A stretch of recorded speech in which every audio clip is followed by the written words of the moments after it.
It's time for Recipe of the Day.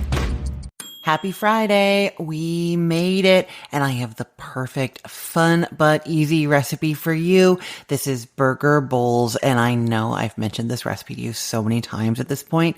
I've been making this for ages, but just started putting the finishing touches on it to put on the website more recently, which is why you've been hearing about it so much. But I am just obsessed with it. So a burger bowl is kind of like those burrito bowls or like a Sarku chicken rice bowl, Buddha bowl, any of those sorts of things. It's like that, but inspired by the flavors and ingredients of your favorite cheeseburger. It's really a great thing to make if you have some leftover cooked ground beef, but even if you're starting right from the beginning, because you just jump right in with cooking the beef, you don't have to add things to the ground meat and then shape burgers and then cook those. It's just a really quick way to get that burger flavor to the table. And, one of the perks of bowls like this is that everybody can make their own. So you kind of set out the toppings and then everybody's happy because they're not eating things that they don't like.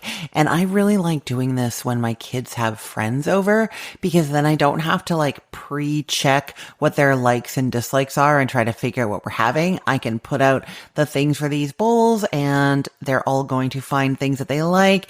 And when I say that they're burger bowls, everyone gets excited. So it is perfect for that situation. So before I tell you how to make this, I'm just going to tell you my favorite two things about this recipe. It is essentially ground beef mixed with some cheese, and there's toppings that you would expect to find on burgers like tomatoes and pickles and onions. So all that is there. But my favorite two parts are, first, this kind of looks like a salad. You could even call it a burger salad. It doesn't have rice or any kind of grain as a base, although you could do that if you wanted to. But instead, inspired by the kind of saladiness of this, I've done French fry croutons. So really you're getting crinkle cut, store-bought, frozen French fries, cooking up some of them and then cutting them into crouton-sized pieces to put on the bowls, which is just really, really fun. And then my other favorite thing is that you finish these off with a little sprinkle of toasted sesame seeds.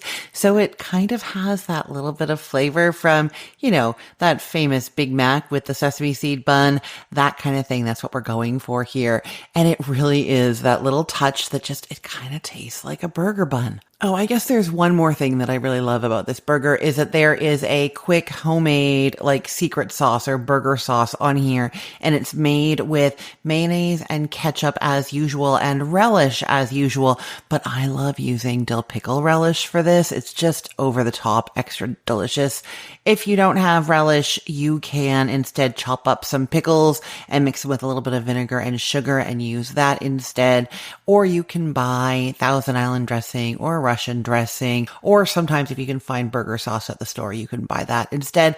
If the sauce that you end up buying is a little bit too thick to drizzle on the salad like a dressing, just pour it into a bowl and thin it out with a little bit of water. Okay, so those are my favorite things about this recipe. Now I'm going to tell you how to make it. You're going to start by getting those fries going because they're going to take the longest. This serves 4, and you're going to want 2 cups of those frozen crinkle cut fries, and you are just cooking them according to package directions. So whatever the package says, do that. Now, while that's happening, make up your burger sauce first, and that is 1/4 cup of mayonnaise, 2 tablespoons of ketchup, and 1.5 tablespoons of relish, whichever kind of relish you're using.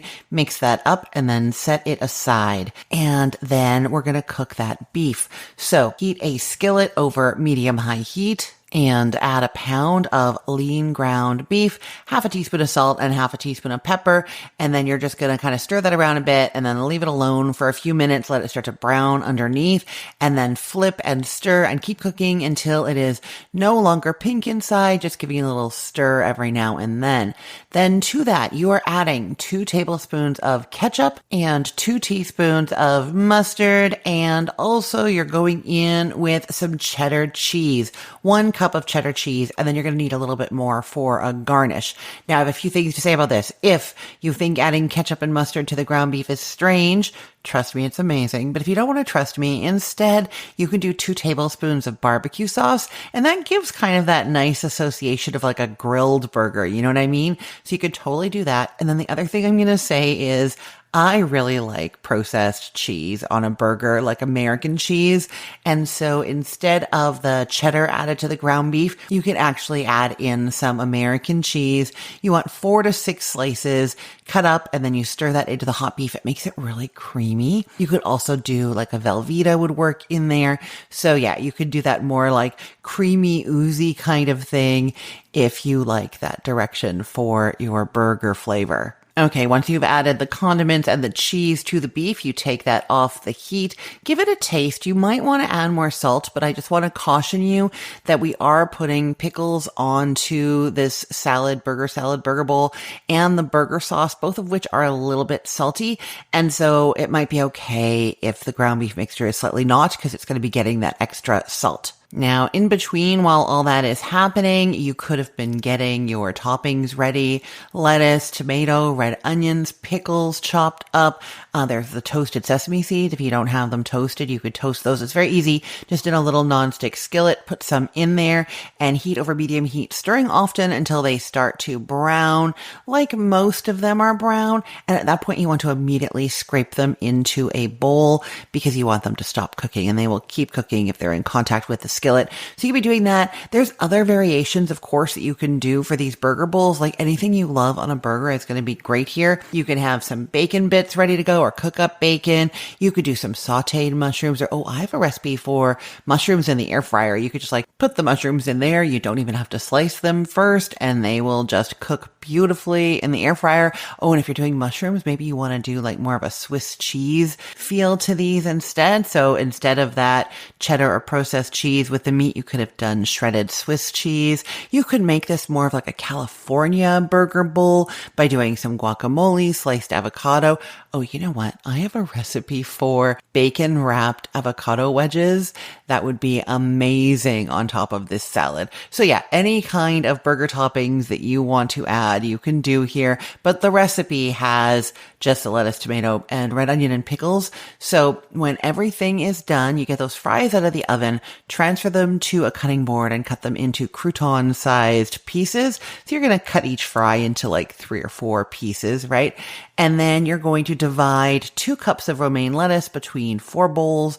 You're going to divide 2 chopped tomatoes between the 4 bowls, about 1/4 of a small red onion, finely sliced, distributed, and then dill pickles. I love dill pickles on burgers, but whatever kind of pickle you like and as much as you want. I was saying about 2 dill pickles sliced for the 4. Then spoon on that cheesy ground beef and top it with your French fry croutons, the burger sauce, and a sprinkle of those sesame seeds. Burger bowls, the perfect end to a crazy week, fun and tasty. I cannot wait for you to try this. I will put the link to this recipe in the show notes for this podcast episode, or you can head to cookthestory.com/ROTD and get it there.